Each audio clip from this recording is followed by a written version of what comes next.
Past the gown, see the divine.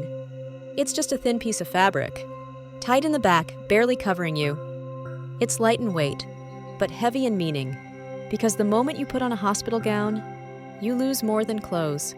You lose your armor, your title, your control. No matter who you are out there, CEO, pastor, teacher, mother, in here you are the patient. You are the chart number.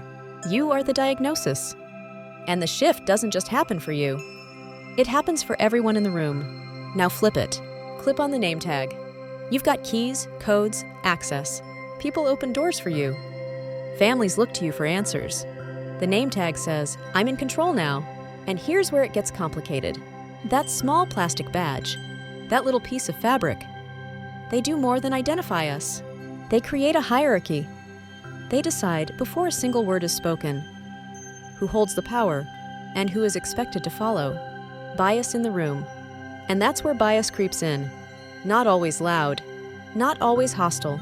Sometimes it's polite. Sometimes it hides behind a smile.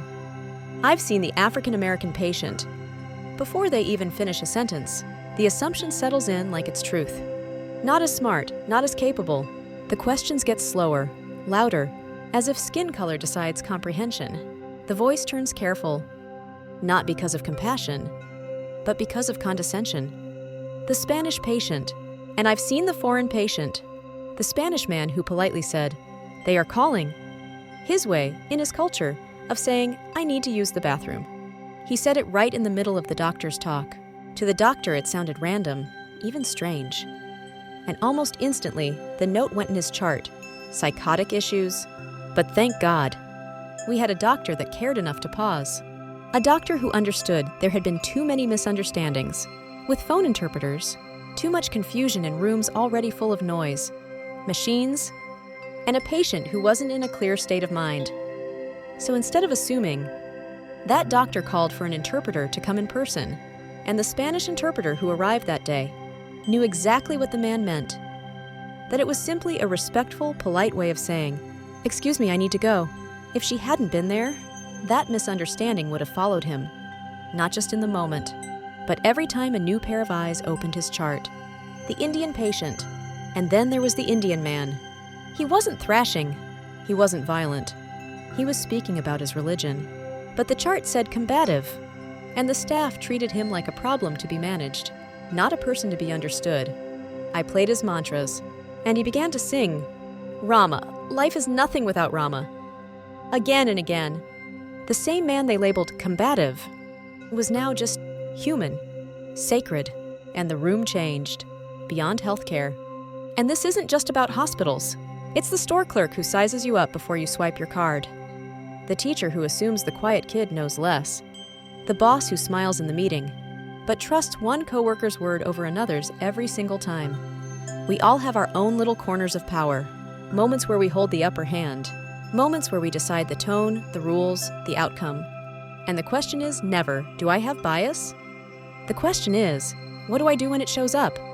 The flip, because here's the truth. That badge only works in here. That title only matters in this moment. And life has a way of flipping the script. Your child marries the person you judged. Your perfect son battles an addiction you swore would never touch your family. You hold all the money in the world, but you can't buy joy, or peace, or love that lasts. The mirror. And here's the mirror I can't avoid. I've been on both sides. I've worn the gown. I've worn the name tag.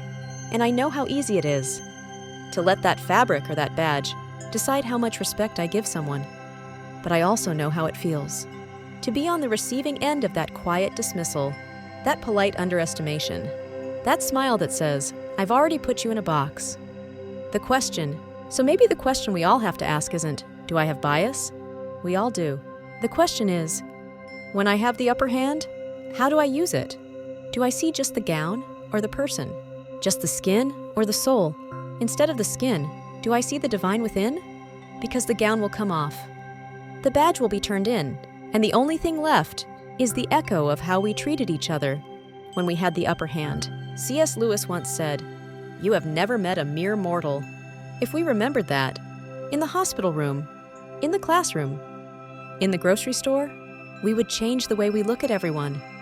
And maybe, just maybe, we'd finally start to see past the gown, past the badge, past the skin, to the truth we've been missing all along.